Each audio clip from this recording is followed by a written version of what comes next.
Last time we saw the adventures of the witless halfling priest Almahab, who was not killed, but was lost forever in the ghost dimension, as per the words of the almighty oracle. And I think my goal here is to get a Shadowdark character to level 10 using the Solodark Mighty Oracle system.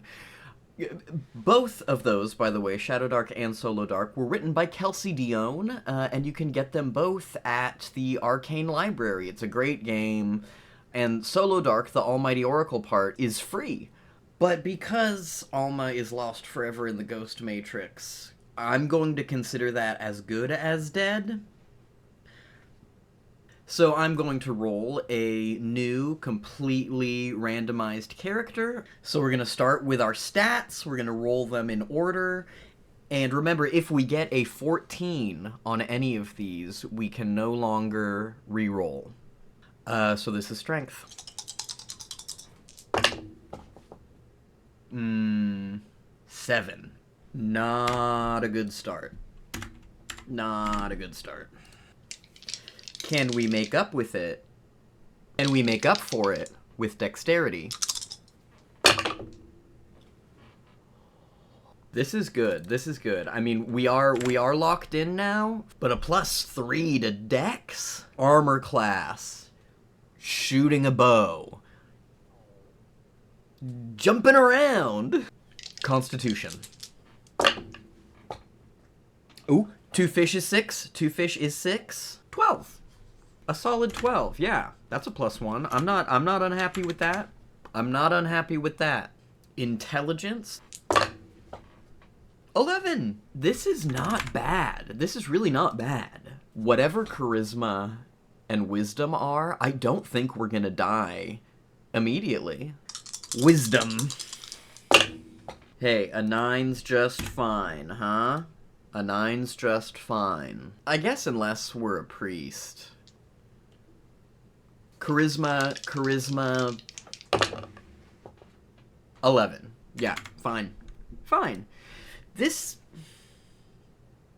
is fine. Let's do Ancestry next. Oh, I wore my glasses. As always, my fingers are crossed for some kind of freaky little guy. Halfling. Man, I'm just the champ when it comes to rolling halfling. For the classes, there's not a lot of bad options for us. I guess fighter would be pretty bad, although we could just be a fighter with a bow. So I don't think there's a wrong answer here. I guess priest wouldn't be great.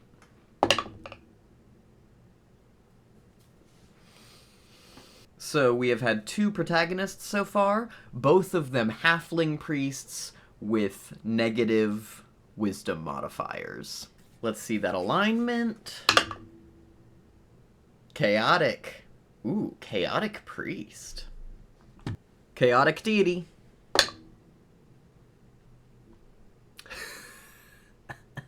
Alright.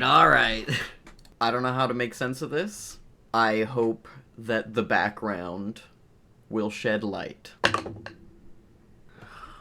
Banished. It makes sense now. Priest of Saint Taragnus. Banished for being too chaotic for the lawful god. We believe that Saint Taragnus is speaking directly to us. Maybe we're a Joan of Arc figure. We need a name. We gotta get a name. Gordie. Barvin. Gordie Barvin, that's just delightful. And the title for a level 1 chaotic priest is an initiate. Yeah, this is working for me. Okay. An initiate of Saint Taragnus, Gordie Barvin, believes Saint Taragnus speaks to him directly. The direct words of Saint Taragnus that Gordie Barvin hears are different than what the church establishment believes. So Gordie was kicked out of the church, but still maintained his priestly powers. And I think he's trying to do good. I think he's trying to help people. I don't think you can get that. Let's just roll for talents. +1 to ranged attacks. And we got that halfling thing where we can turn invisible. I think we can actually random roll our spells for priest. So every priest gets turn undead for free. Shield of Faith. And 6 is actually a reroll. Light. Money. 25 gold. It's a tight budget. I'm not going to sugarcoat it. That's a tight budget. Leather armor, 10 gold pieces. We for sure want that. Gotta get that longbow and those arrows.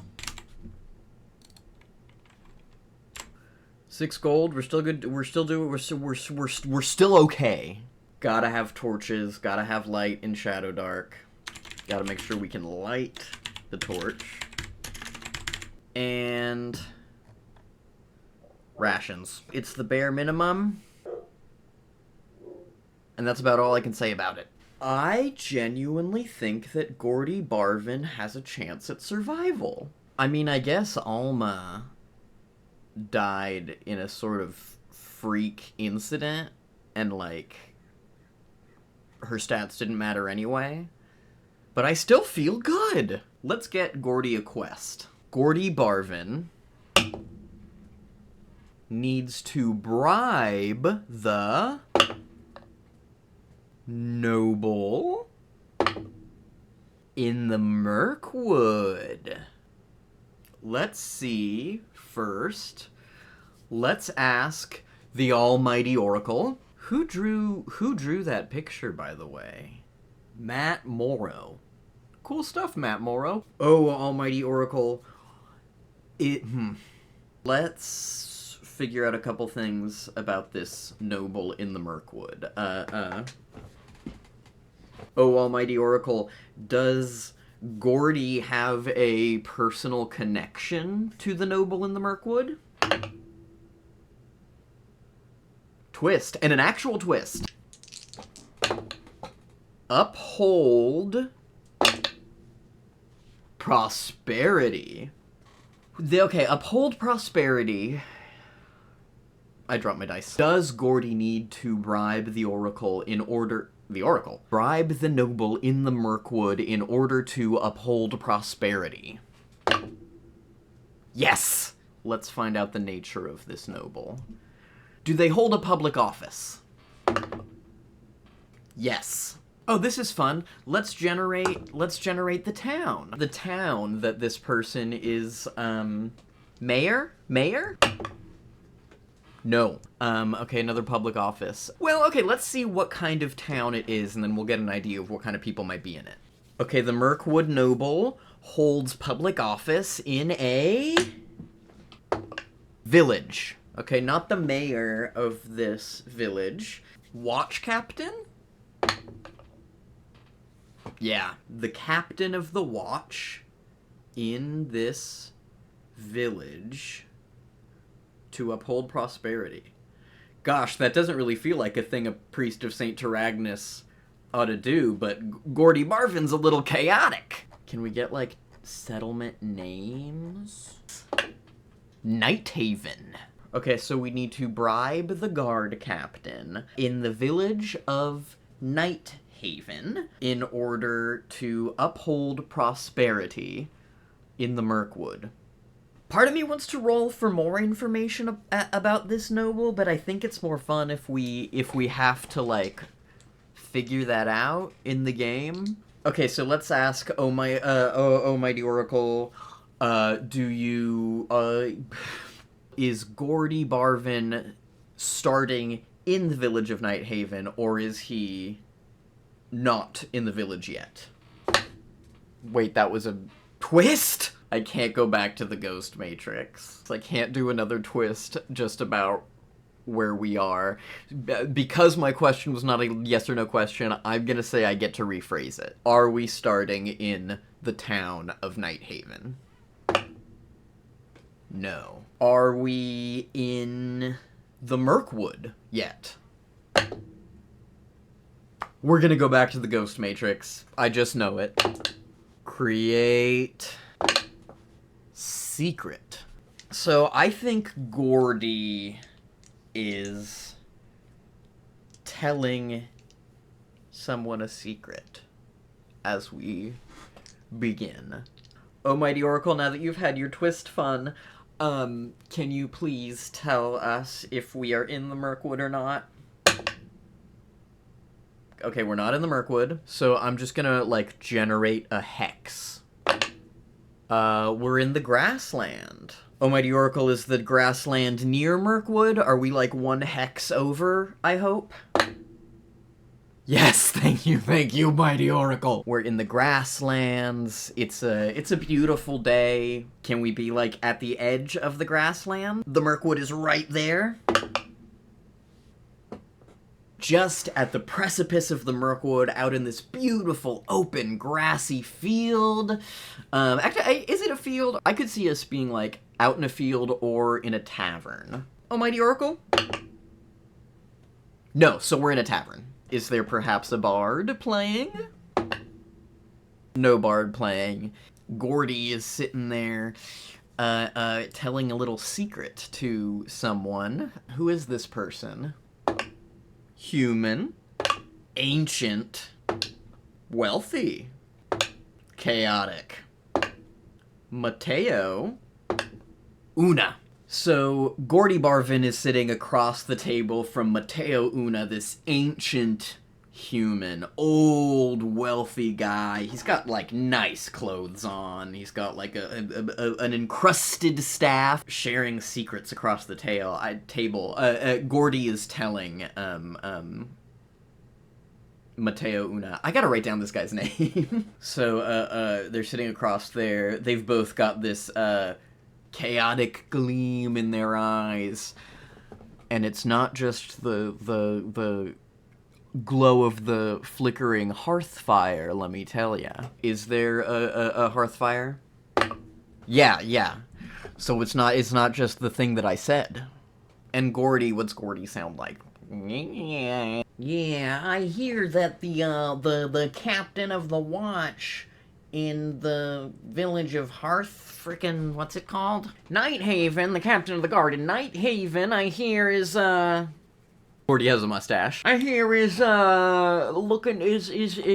a position to uphold prosperity, and maybe not going to do it, maybe not going to do it. And Mateo's like, yes, I have heard this. And, what would you like me to do about it, little priest? Well, I was just thinking that maybe if a little bit of, gold changed hands between, into the pockets of this watch captain, and he were perhaps persuaded. And who knows where that gold could come from? That could come from anywhere. Maybe a interested noble interested in an anonymous contribution. Charisma check. I'm gonna have to ask the Oracle some things about Mateo to interpret that. Has Mateo shown up today, hoping to be talked into something? Yeah. In that case, I think a 10 will do it. Well, it would be quite improper for someone of my wealth and status and age to participate in bribing a public official. Forgive me, good day to you. And he gets up and leaves. But then Gordie notices that in his chair is a fat purse of coins. I think we're ready to bribe that guy. So Gordie leaves the tiny tavern with hearth but no bard, and looks out, stretches, beautiful day, takes a deep breath, enjoying the day that Saint Taragnus has given us, oh Saint Taragnus, Saint Taragnus, the church may not agree with my methods, but I hear your words, I know your wants, and you act through me. I'm gonna roll a d8 to see how many hours it's gonna take to walk to Nighthaven from this inn. Okay, 4 hours, so I probably don't want to be setting out any time later than noon. Okay, I'm gonna use a d12, 6, and 10 to figure out what time it is. 9:51 high AM, low PM. AM. 9:51 AM, a fantastic time to be setting off into the Mirkwood. So off Gordie goes. He's got his bow on his back. He's probably got like a holy symbol. Well, I guess he doesn't. Are there public systems in places that provide priests with spellcasting with holy symbols? Yes. Okay, so yeah, Gordie's holding his holy symbol of Taragnus, and off he goes into the Mirkwood. We're going to roll a random encounter. Okay, I think the Mirkwood is... Yeah, the Mirkwood is a forest/jungle. Oh, but those are two different encounter tables. Is the Mirkwood a forest? No, that means it's a jungle. So Gordie leaves the beautiful, sunny, open grasslands behind and enters the jungles of the Mirkwood. We gotta change the lights. So as Gordie enters the tree line and...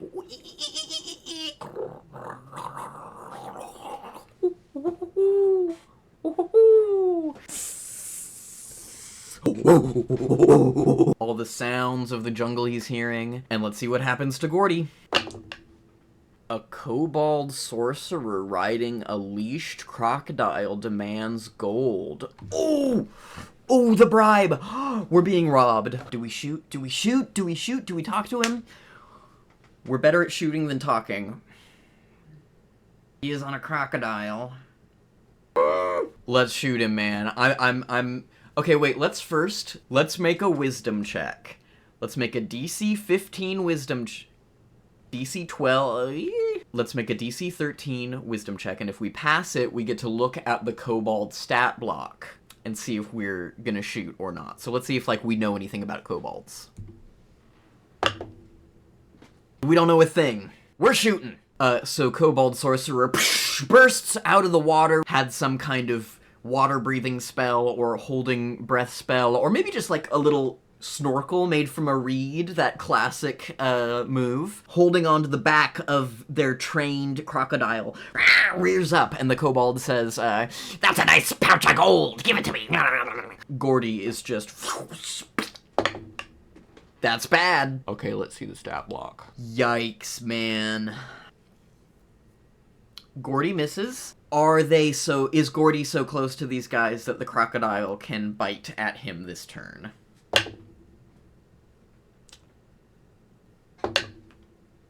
Ooh, that's gonna miss. Okay, crocodile hang up at Gordie, but he jumps back, and then what can this kobold do? What can this kobold do? Yeah, this is bad. Okay, the kobold is going to cast Scorpion Sting. DC is 11, it gets a +2, so unfortunately on a 9 or higher, this is gonna hit. Yeah. So that's a D6 damage. And disadvantage on the next attack. Almighty Oracle. I'm so sorry I left that dice in there, Almighty Oracle. Please don't take that out on me. Almighty Oracle, did this happen close enough to the tavern that we could potentially run back for help? Let's roll a d8. Because it's a 4-hour walk. Okay, so a d4. Let's roll a d4 because it's a 4-hour walk to see how far into the trek this happened. Oh, okay, we're just at the halfway point. I think we run towards... We run towards Nighthaven, and we dash, because we have disadvantage. Gosh, what am I gonna do? Run for... Okay, okay. Gordie dashes into the woods. The crocodile is also dashing. The kobold is not using any movement, so I'm gonna rule that the kobold can attack again. Thank God. So misses, but the chase is still on. I'm gonna have Gordie make a dex check to see if he can hide.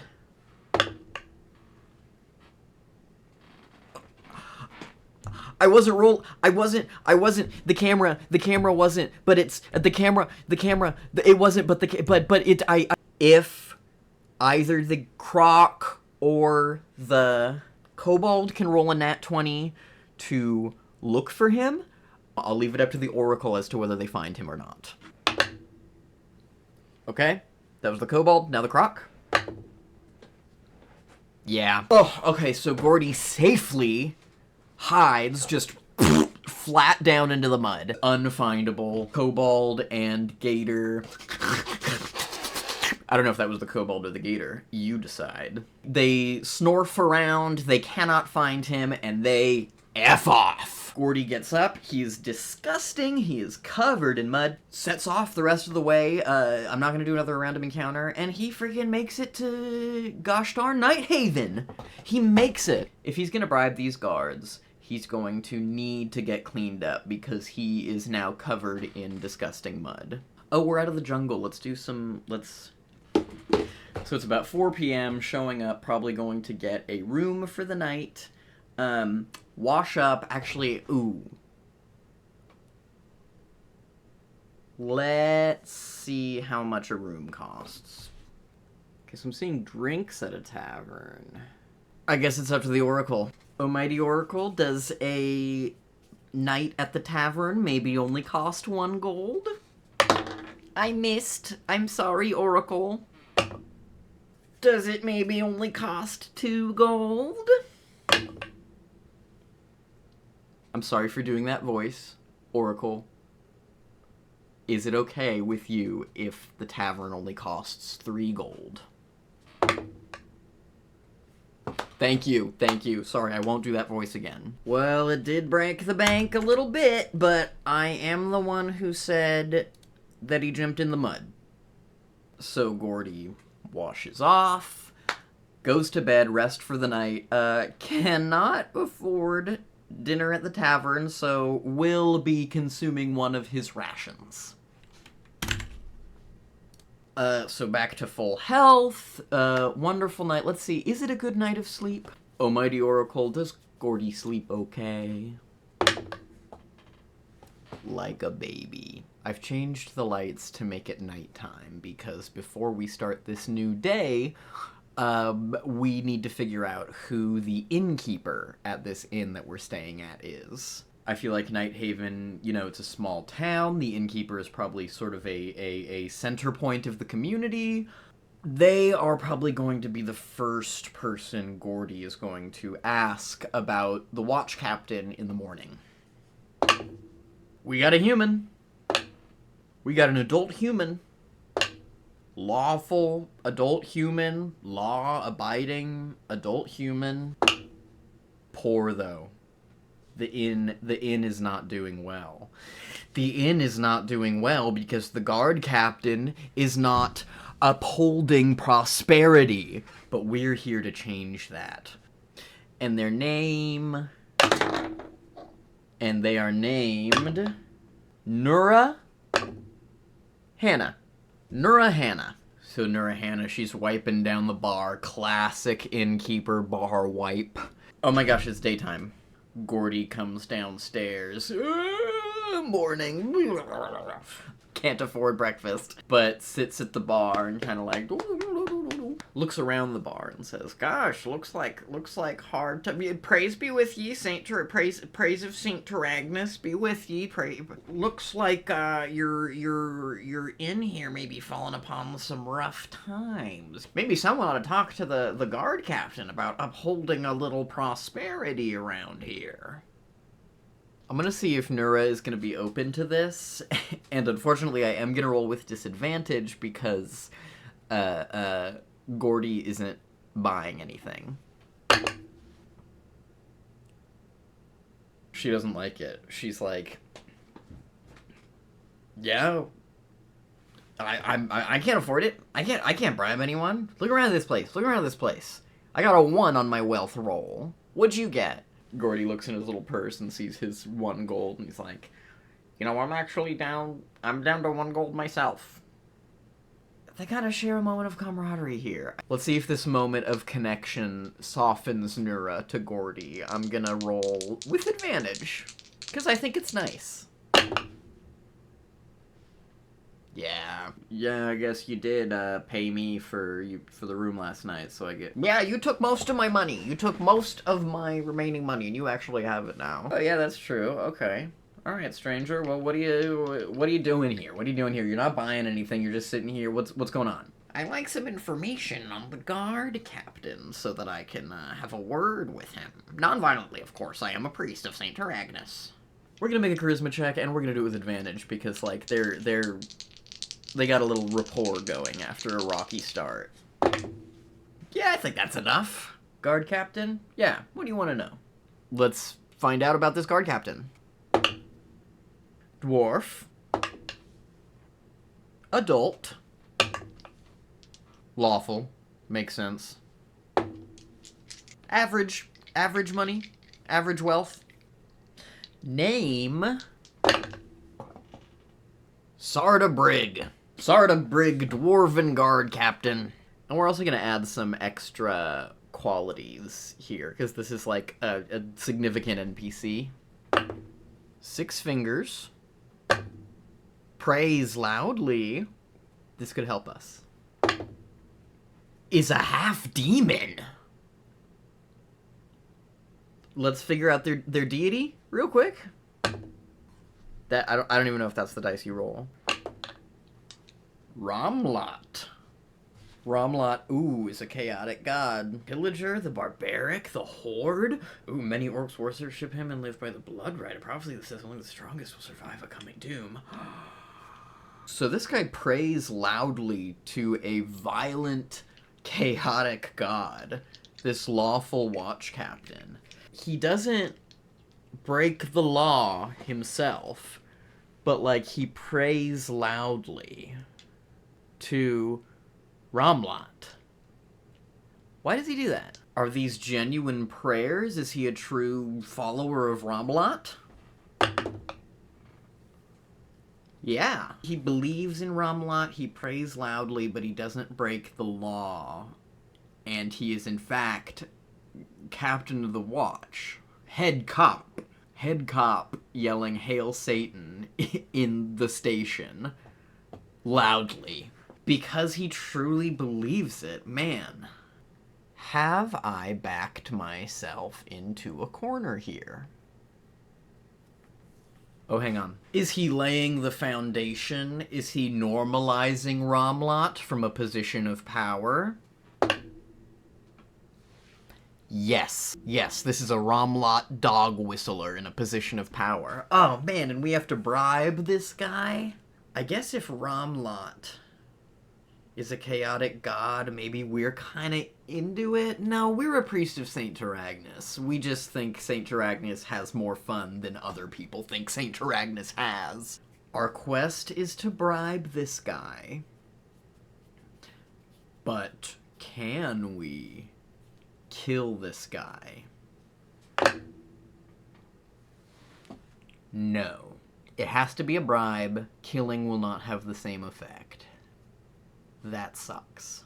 Okay, what if we get a third party of ill repute to bribe him by proxy and then get that out there and sway public opinion from him? Will that work? Will that work, oh mighty Oracle?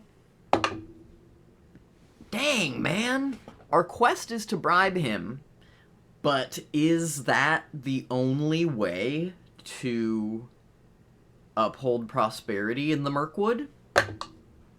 No! Okay, so we have to find the alternative. It's not killing him, and it's not unseating him. Do we have to genuinely change this man's heart and mind? Frick, man. So we have to bribe him, or we have to, like, actually change him? I think that's where we end part 1. I think we're sitting on this. I think this character has survived an episode. This is good. So next time, we'll see how Gordie is gonna convince the watch captain, whose name I forgot, but it is in the video.